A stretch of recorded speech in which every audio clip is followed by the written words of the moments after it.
The Broken Promise. There was once a girl named Clara who lived in a small village nestled between rolling hills and a clear, sparkling river. Life in the village was simple, with days spent helping with chores, attending school, and playing with friends. Clara was known for her bright smile and easygoing nature.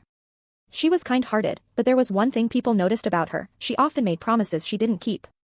One summer afternoon, Clara sat by the riverbank, gazing at the shimmering water.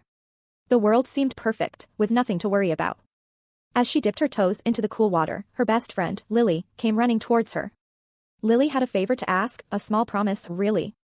Lily's family was going away for the weekend, and she had asked Clara to take care of her pet rabbit, Snowball. Clara loved animals, and without a second thought, she agreed. Lily left, trusting her friend, and Clara felt good about helping. But as the weekend rolled on, Clara's attention wandered. There were so many fun things to do: games with other friends, trips to the market, and long afternoons by the river. Snowball slipped from her mind.